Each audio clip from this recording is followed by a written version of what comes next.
मूर्ख बगुला, कभी भी किसी की सलाह मानने से पहले उसके दूरगामी परिणाम पर विचार कर लेना चाहिए, क्योंकि ये ज़रूरी नहीं है कि आप जिसकी बात मान रहे हों वो आपका हितचिंतक ही हो।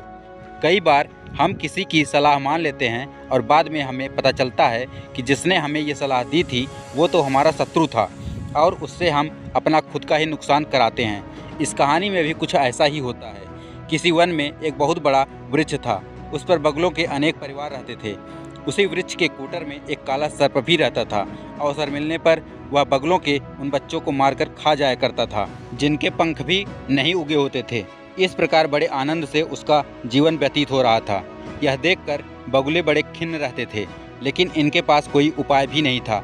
दुखी होकर एक दिन एक बगुला नदी के किनारे जाकर बैठ गया। रो रो कर उसकी आंखें लाल हो चुकी थी।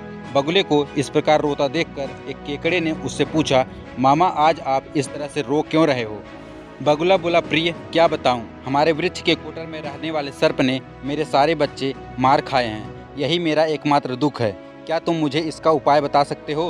केकड़ा सोचने लगा कि यह बगुला तो उसका जातिगत शत्रु है, अतः इसको कोई ऐसा उपाय सुझाया जाए जिससे इसके सारे साथी भी नष्ट हो जाएं।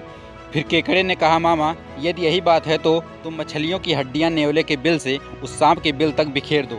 नेवला उस मछली के मांस को खाता हुआ स्वयं ही सर्प के बिल तक पहुंच जाएगा। वहां पर वह सांप को मार खाएगा। बगुले को केकड़े की बात समझ में आ गई।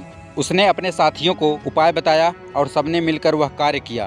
तदनुसार नेवले ने न केवल मछलियों का मांस खाया, उसने सर्प को भी मारकर खाया। किंतु उसके बाद नेवला वहां से नहीं गया। उसने एक एक करके सारे बगुलों को भी समाप्त कर दिया। इसलिए कभी भी किसी की सलाह मानने से पहले उसके दूरगामी परिणाम पर विचार कर लेना चाहिए। वह ज़रूरी नहीं है कि वह आपका हितचिंतक ही हो। तो दोस्तों, यह कहानी आप लोगों को कैसी लगी हमें कमेंट करके ज़रूर बताएं और भी ऐसे रोचक कहानियों के लिए हमारे चैनल को ज़रूर सब्सक्राइब कर लें। धन्यवाद।